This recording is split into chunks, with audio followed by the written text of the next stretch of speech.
Hello and welcome to SCANS eCampus. SCANS eCampus is a gold-approved learning partner of ACCA. On this channel, we bring you demo videos of different courses available at SCANS eCampus. So don't forget to subscribe to our channel to get notifications of additional videos and hit the like button. In this lecture, we are going to cover intangible assets, which are dealt with under IAS 38. This standard is very similar to its counterpart IAS 16 in terms of the accounting treatment. So where these two standards are common, I'm going to highlight it for you so that it is easy for you to remember. Starting off with number 1, we start off with the definition of an intangible asset. An intangible asset needs to have 3 critical attributes. Number 1, without physical substance, it has to be non-monetary, and it has to be identifiable. Normally speaking, this is the portion that the students most highlight on. That intangible asset is something which is without physical substance. But please do keep in mind, it has to meet the other 2 criteria also. Only then it can be recorded under IAS 38. These 3 features: identifiable, non-monetary, and without physical substance. So without physical substance means something which cannot be touched. Non-monetary means an asset which is not convertible into fixed or known exact amount of currency units. And identifiable means that something which is separable and which arises from contract. Identifiability is very important. An OR criteria has been put in over here. So it means that even if one of these 2 conditions is met, the asset is going to be identifiable. This criteria is precisely why internally generated intangible assets cannot be recognized in our financial statements, because normally they are not separable, and because they are internally generated, so they have not arisen through a contract. With respect to the recognition criteria, the recognition criteria of intangible asset is exactly the same as the criteria of IAS 16. So definition has to be met over here. The definition of an intangible asset has to be met. And then there needs to be a probable future inflow of economic benefits, and the cost should be reliably measurable. Exactly like IAS 16, the initial and subsequent recognition, both criteria are the same. In case of measurement also, some of the rules are exactly same as IAS 16. So over here, there are different ways in which an intangible asset can arise in the business. We are going to identify that first, and then we are going to see how subsequent accounting treatment is done.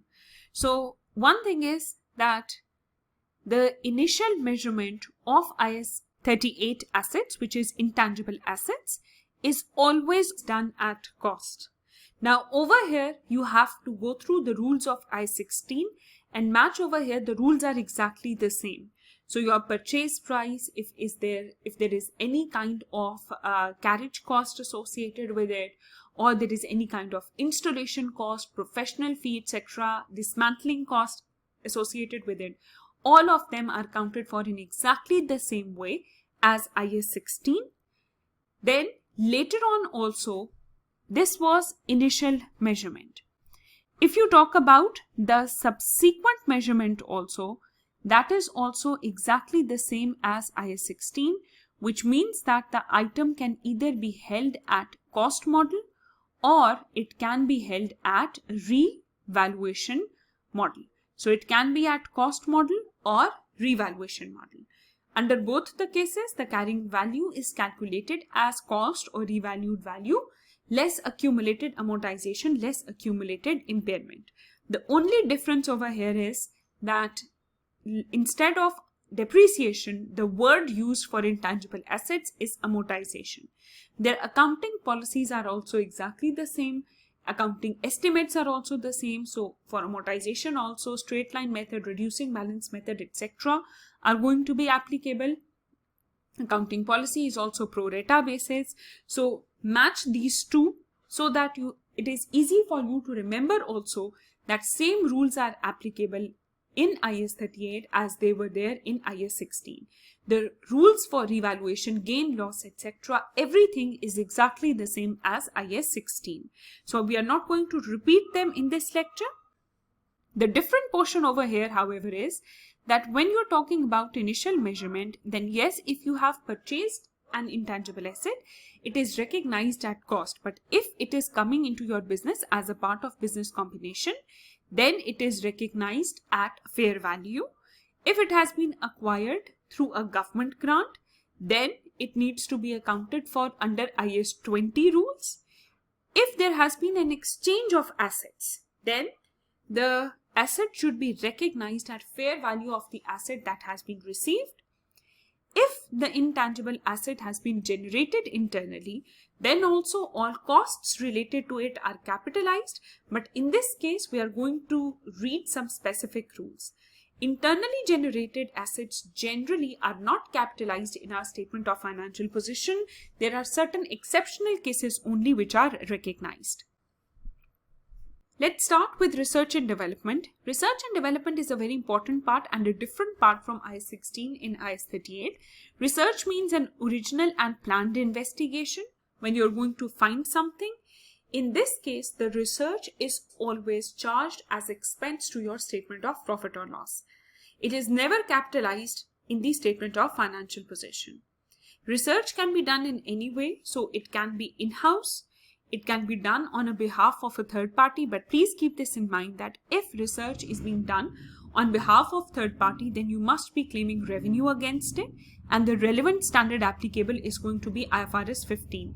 This has been tested multiple times in your past exam papers also.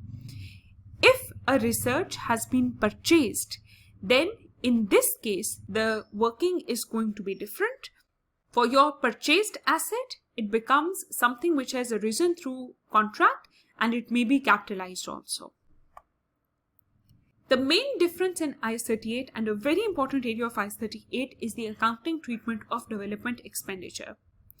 Internally generated intangible assets are always charged as expense in P&L, but there is only one exception to this rule, and that exception is called when you incur an expense with respect to development.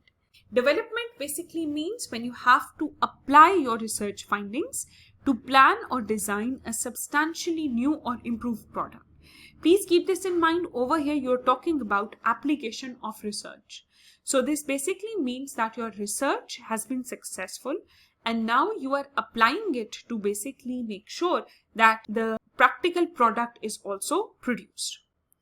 In case of development expenditure, these criteria have to be met, only then the amount can be said to be meeting the development expenditure criteria.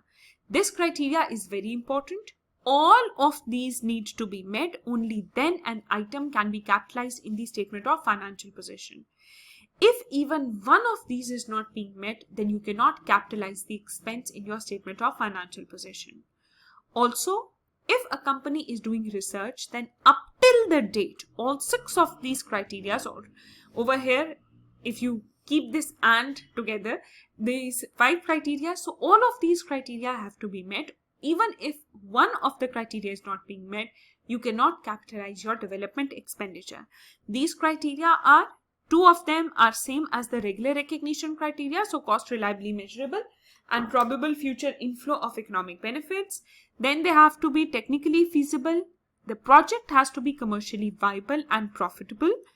Intention to complete should be there and ability to complete should also be there. So all 6 of these meet, you capitalize the amount in statement of financial position as intangible asset. If at a later date, even again, one of these criteria is not being met, you have to expense out the whole previous amount also to the statement of profit or loss immediately. So over here, you can see the accounting treatment also. In this case, it is capitalized in statement of financial position, reinstatement. So previously charged expense as research cannot be capitalized as development. And if it cannot be separately identified, then it needs to be expensed out. In case of intangible assets, you have two kinds of assets, assets with finite useful life and assets with indefinite useful life. Assets with finite useful life are the ones for which you know the exact life. For them, you charge depreciation on them on a regular basis. This is called amortization for intangible assets. Whereas, there are some assets for which, despite trying, you are unable to calculate the exact useful life. In this case, you don't charge any amortization, rather test them for impairment annually. This is a point that has been covered in IAS 36 also. And at every reporting date, you have to check again whether now their useful life can be calculated and it can be finite. Goodwill is a very critical area that students normally confuse about. Goodwill is something which is covered under IFRS 3, and this is something that is not covered under the scope of IAS 38. Now, this is a very common misconception that it is going to be treated as intangible asset under IAS 38. That's not the case. This is going to be covered under IFRS 3. We are going to cover its calculation also in IFRS 3 when we cover the consolidation chapter. But please keep this in mind, just like all other intangible assets, internally generated goodwill can never be recognized in your financial statements. Only the goodwill that is purchased while acquiring a subsidiary can be included in your financial statements, and then also it is annually tested for impairment. This is all with IAS 38 intangible assets. Thank you. If you like this video, visit our website www.scansecampus.com to purchase the complete course at affordable prices. Register today at no cost and access our free 10-day trial.